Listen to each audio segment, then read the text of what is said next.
My name is Jonathan Stepp. I'm 24 years old. I've grown up in Kansas City my whole life. So when I was 17 and I was a junior in high school, I was running cross country. I really enjoyed being on the team, and I really liked just kind of having that camaraderie. And really halfway through the season, we had a race in Lawrence, Kansas at Rimrock, and it was one of the hardest races you can do. And I remember towards the end of the race, I had this really weird feeling in my knee, and I didn't have any idea what it was, but luckily from that experience, having kind of had to stop myself and wonder why I'm hurting, I kind of asked more questions, and that kind of led me to go to talk to some doctors about what's going on.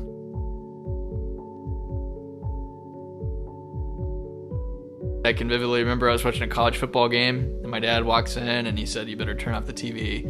We need to talk." And I'll never forget really those couple hours when I was told I was diagnosed with osteosarcoma. That was just a life-changing moment.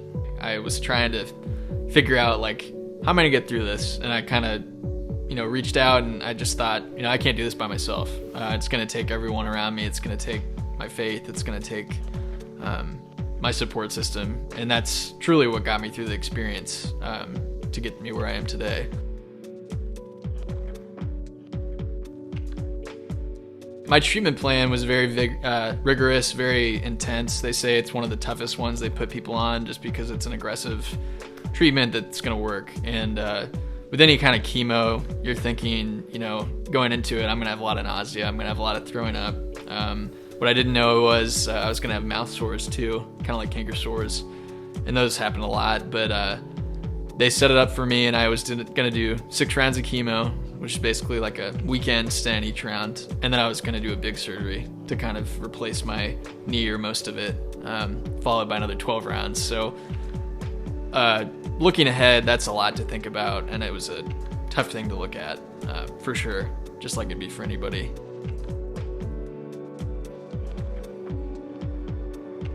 I felt at times like when people would be struggling with school or people would be struggling with other things on the side, I kind of felt like I was lucky because my mindset the whole time I was going through treatment, from really the first hour I found out I was diagnosed, was that, I'm going to beat this. I'm going to be positive about it. I'm not going to, be a pain to people around me. So when I went through college, tests and things weren't as stressful as, they might be for other people. Papers were, not as stressful as they would be for other people. And when you've, gone through this experience, a lot of other things just seem very, not small, but very easy to do in comparison.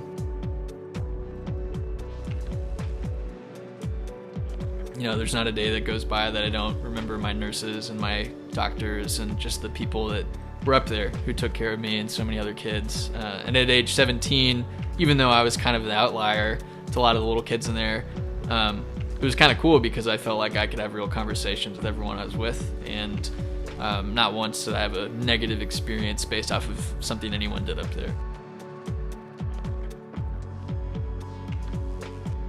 So when I was probably in the summer of '08, when I was kind of further along in my treatment, I had this idea, and it, to me at the time, seemed like I could do this, I could not. I was very much on the fence.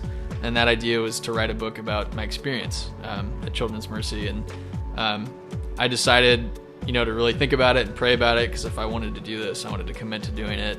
And turns out I did. I started kind of keeping track of my treatment. I had already remembered everything I'd done. I had a pretty good memory and I didn't want to lose it. So I started writing it down, and really 7 or 8 years later, I've got it published and available for purchase on Amazon through the website of the company that published it, and all of the proceeds are going back to Children's, which is really exciting for me. Well, by giving back and kind of fundraising for this event, for Tour de BBQ, there's going to be a lot of people out there that might not know they're being affected, but really are. And as an older patient and kind of a person who's farther along in life than a lot of these patients at Children's, I can see that result of the fundraising. I can see what it's doing. I'm getting to take advantage of that, going to this clinic and getting to meet with this doctor, and I can't imagine what it would be like if I didn't have that. I can't imagine what it would be like if the support wasn't there. So I think this event is huge. I really, simply stated, I can't express it any other way.